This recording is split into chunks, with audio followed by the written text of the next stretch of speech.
पाठ 11 डॉक्टर के शब्द। प्रेरक कहानी। चिकित्सक का कार्य होता है ईमानदारी से मरीज का इलाज करना, न कि उसे झूठा दिलासा देकर अंधेरे में रखना। लेकिन कभी कभार ऐसी परिस्थितियां बन जाती हैं जब मरीज अपना आत्मविश्वास खो बैठता है और अपने अंतिम समय का इंतज़ार करने लगता है। ऐसे में दवाइयाँ काम नहीं आती। मरीज की बौद्धिक क्षमता के विकास के लिए चिकित्सक के मुंह से निकले 2 मीठे बोल ही वरदान साबित हो सकते हैं। ऐसा ही पाठ है डॉक्टर के शब्द। डॉक्टर रमन के पास मरीज बीमारी के आखिरी दिनों में ही आते थे। वे अक्सर चिल्लाते, तुम एक दिन पहले नहीं आ सकते। इसका कारण भी साफ था, डॉक्टर की बड़ी फीस, और इससे भी ज़्यादा महत्वपूर्ण बात यह कि कोई यह नहीं मानना चाहता कि आखिरी समय आ गया है, डॉक्टर रमन के पास जाना चाहिए। आखिरी समय और डॉक्टर रमन जैसे एक दूसरे से मिलजुल गए थे, इस कारण वे उनसे डरने भी लगे थे। इस तरह जब वह महापुरुष मरीज के सामने प्रकट होते, तब इस पार या उस पार निर्णय तुरंत करना होता था। तब कोई लापरवाही या चालबाजी काम नहीं आती थी। अब वे राय देने वाले डॉक्टर मात्र न रहकर फैसला सुनाने वाले जज बन गए थे। किसके बारे में बात हो रही है? डॉक्टर साहब के बारे में। उनके शब्दों पर मरीज की ज़िंदगी निर्भर रहने लगी थी। अर्थात जैसा डॉक्टर कहते थे मरीज मान लेते थे। लेकिन डॉक्टर साहब इन सबसे परेशान नहीं होते थे। वे नहीं मानते थे कि मीठे शब्द बोलकर ज़िंदगी बचाई जा सकती है। अर्थात डॉक्टर कठोर स्वभाव के थे। वे इस बात को मानने के लिए तैयार ही नहीं होते थे कि किसी भी व्यक्ति से हम यदि मीठी भाषा में बात करें तो वह ठीक हो सकता है। उनका यह मानना था कि यदि हम मरीज के साथ स्ट्रिक्ट होकर बात करेंगे तो ही मरीज ठीक हो सकता है। डॉक्टर नहीं सोचते थे कि झूठ बोलकर दिलासा देना उनका कर्तव्य है, जबकि प्रकृति कुछ ही घंटों में फैसला सुना देगी। लेकिन जब भी उन्हें उम्मीद की कोई जरा सी भी किरण नजर आती तो वे कमर कसकर मैदान में उतर पड़ते, और चाहे जितने घंटे या दिन लग जाए, वे सब कुछ भूलकर मरीज को यमराज के पंजे से छुड़ा लाने के प्रयत्न में लग जाते।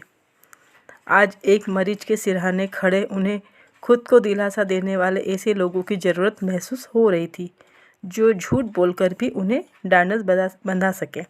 बिस्तर पर उनका जिगरी दोस्त गोपाल निढाल पड़ा था। यहाँ डॉक्टर और डॉक्टर के दोस्त की बात हो रही है।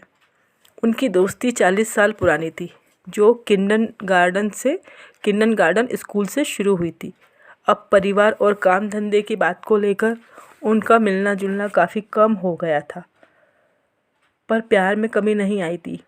रविवार के दिन शाम को अक्सर गोपाल उनके पास पहुंच जाता था और अस्पताल के एक कोने में चुपचाप बैठा प्रतीक्षा करता था कि डॉक्टर साहब कब खाली होते हैं। फिर दोनों साथ खाना खाते, फिल्म भी देखते और देश दुनिया की जमकर बातें करते थे।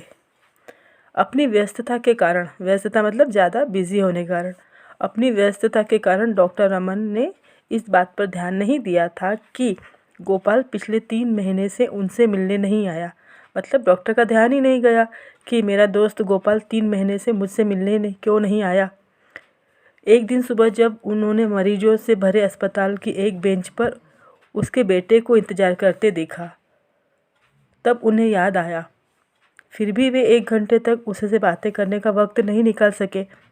मतलब गोपाल का बेटा अस्पताल में बैठा इंतज़ार कर रहा था और उन्होंने डॉक्टर साहब ने गोपाल के बेटे को देखा भी, पर फिर भी उनका ध्यान नहीं गया कि यह मेरे अस्पताल में क्यों बैठा है, किस कारण से बैठा है, और यूं ही समय निकल गया।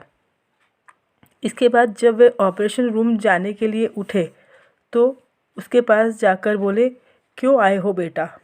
डॉक्टर साहब ने गोपाल के बेटे से पूछा कि बेटा यहाँ क्यों आए हो? तो लड़का झेपता हुआ कांपता हुआ धीरे से बोला, माँ ने मुझे यहाँ भेजा है। डॉक्टर साहब ने पूछा कि बात क्या है? बेटे ने कहा, पापा बीमार हैं। आज ऑपरेशन करने का दिन था और 3 बजे तक वे फुर्सत नहीं पा सके। इसके बाद वे तुरंत लॉली एक्सटेंशन में स्थित मित्र के घर चल पड़े। गोपाल बिस्तर पर पड़ा सो रहा था। डॉक्टर साहब उसके सिरहाने जा खड़े हुए और पत्नी से पूछा, कब से बीमार है ये? पत्नी ने कहा, 1.5 महीना हो गया डॉक्टर साहब। डॉक्टर ने पूछा, किससे इलाज चल रहा है? पत्नी ने कहा, एक पड़ोसी डॉक्टर से। वो हर तीसरे दिन आते हैं और दवा देते हैं। नाम क्या है उनका? नाम उन्होंने कभी नहीं सुना था।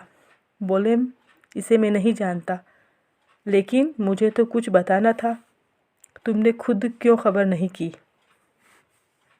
कहने का मतलब वे लोग डॉक्टर अमन से इलाज नहीं करा रहे थे, बल्कि आस पड़ोस के किसी अन्य डॉक्टर से इलाज करा रहे थे, और जिसका वे नाम तक नहीं जानते थे। तो डॉक्टर ने कहा कि आप जिस डॉक्टर से इलाज करा रहे हो उसका नाम तो मैंने नहीं सुना हुआ है। इस तरह से कुल मिलाकर के बात आई गई हो गई। पत्नी ने जवाब दिया, डॉक्टर से बात करते हुए कहा कि हमने सोचा था कि आप व्यस्त होंगे और बेकार में आपको परेशान करना भी उचित न होगा।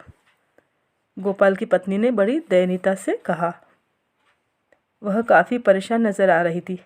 डॉक्टर साहब समझ गए, अब गंवाने लायक वक्त भी नहीं बचा है, मतलब अब बहुत लेट हो चुके थे। उन्होंने कोट उतारा और बक्सा खोला। किसने? डॉक्टर रमन ने। इंजेक्शन ट्यूब निकाली, सुई खोलते पानी में रख दी। गोपाल की पत्नी उन्हें यह सब करते देखकर और भी परेशान होने लगी और सवाल पूछने लगी। अब सवाल मत करो, डॉक्टर ने ज़ोर से कहा। उन्होंने बच्चों पर नज़र डाली जो खोलते पानी में सुई को उछलते देख रहे थे। वे बोले, बड़े लड़के को यहीं रहने दो, बाकी सबको किसी और कमरे में भेज दो। मरीज की बाह में इंजेक्शन लगाकर वे कुर्सी पर बैठ गए और घंटे भर उसे देखते रहे। मरीज शांत पड़ा था। डॉक्टर के चेहरे पर पसीना निकल आया और थकान से आंखें मूंदने लगी, मतलब बंद होने लगी। मरीज की पत्नी कोने में खड़ी चुपचाप सब कुछ देख रही थी। फिर धीरे से बोली, आपके लिए कॉफ़ी बनाऊं? डॉक्टर ने कहा, नहीं। जब हालांकि वे भूख से बेहाल हो उठे थे, मतलब उन्हें भूख लग रही थी, पर उन्होंने फिर भी कॉफ़ी पीने से मना कर दिया। उन्होंने दोपहर का खाना भी नहीं खाया था। थोड़ी देर बाद वे उठे और बोले, मैं बहुत जल्द लौट आऊँगा। डॉक्टर साहब ने कहा, मैं जल्दी वापस आऊँगा और इन्हें बिल्कुल अकेला मत छोड़ना। थैला उठाया और बाहर खड़ी कार में जा बैठे। आज हम यहीं तक पढ़ेंगे, अगला नेक्स्ट क्लास में।